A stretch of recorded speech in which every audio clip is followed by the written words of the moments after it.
I know a lot of you who are subscribed to me love my opinions on certain topics, but I really feel like this is one of those times you might find my viewpoint kind of controversial.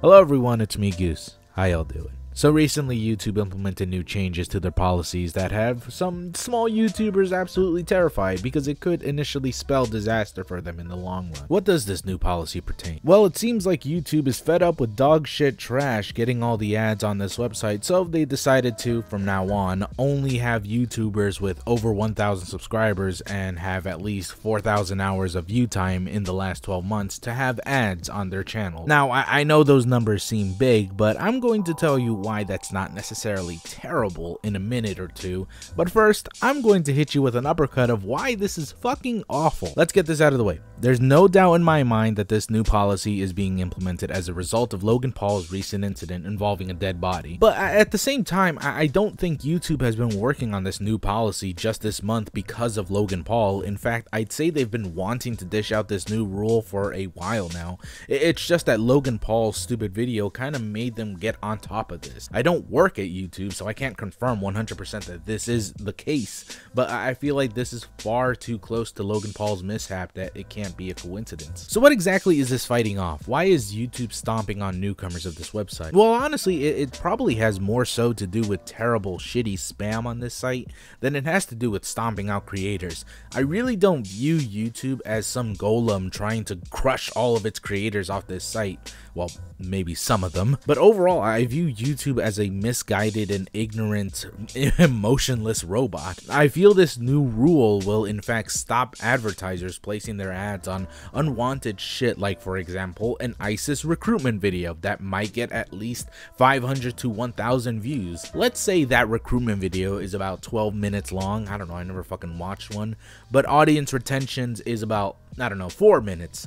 So out of 100 views, or actually 1,000 views, that's about 4,000 minutes watched. Converting that to hours means that that video only has about 66 hours of watch time, which is nowhere close to having ads. Even then, there's still the whole subscribers thing, which could also prevent the channel from having ads, even if they had over 4,000 hours worth of watch time, which is great, until you start realizing that this won't actually stop people from making videos like the ones you saw on YouTube Kids app, which started Adpocalypse 2.0.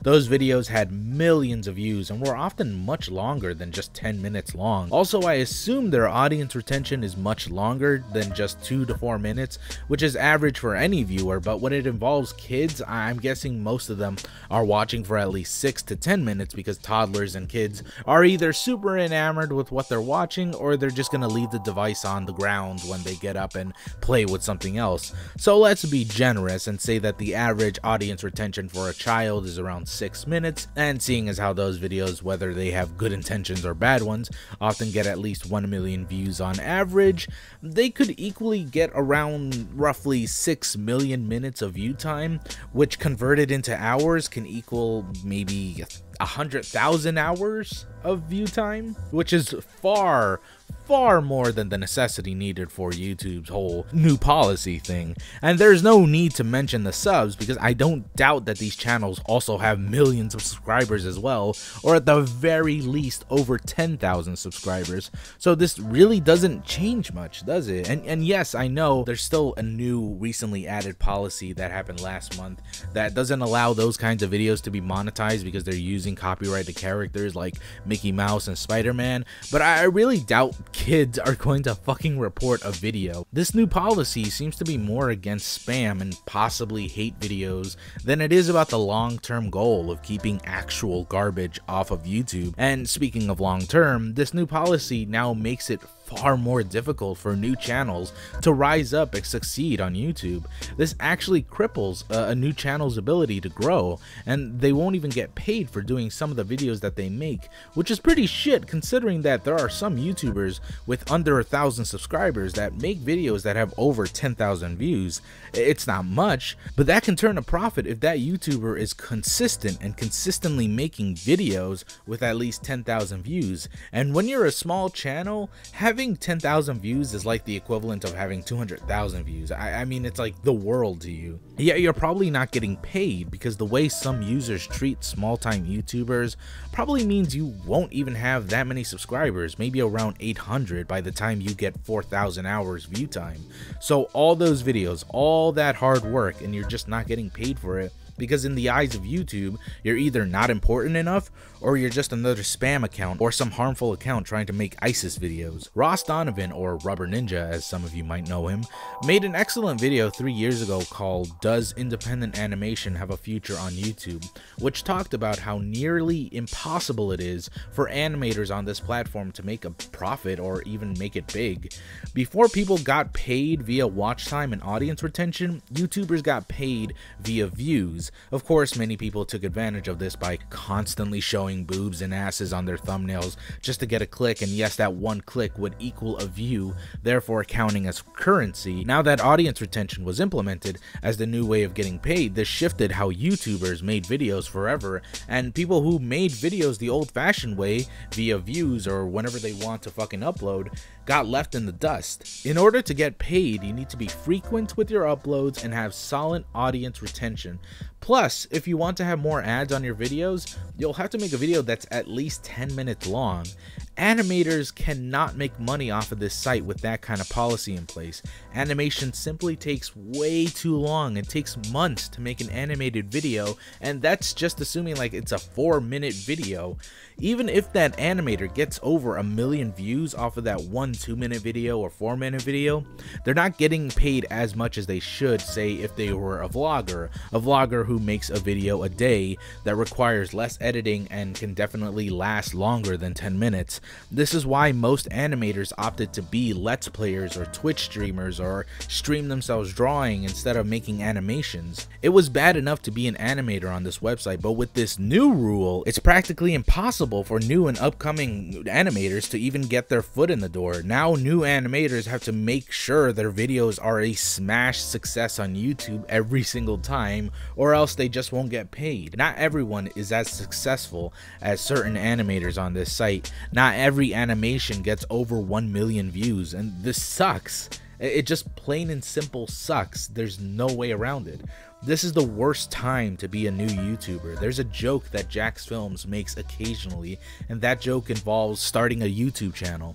He jokes how if you want to make it big on YouTube, you'd have to time travel back in 2008 and start a channel back then, or purchase a $4,000 camera, hire an editing team, buy out a location, and hire some actors, and yeah, it's fucking hard to be a new YouTuber. You have to be basically a television producer, and this rule doesn't make it any easier at all. It's disheartening for new users because that means that they have to work even harder to get paid. But if all of this is discouraging to you, let me try and tell y'all something that either you'll agree with or you'll just hate me for saying, but as much as I'm complaining and as much as this will hurt long-term goals for newer YouTubers, I don't actually think YouTube's being unreasonable here. The qualifications of needing 1,000 subs is not that terrible. It does require patience. It took me 6 months till I reached 2,000 subs because of one video I made. But if you're serious about YouTube, you can make it out of this terrible threshold way quicker than I did. Also, to be honest, when I had under 1,000 subs, I really wasn't making that much money to begin with.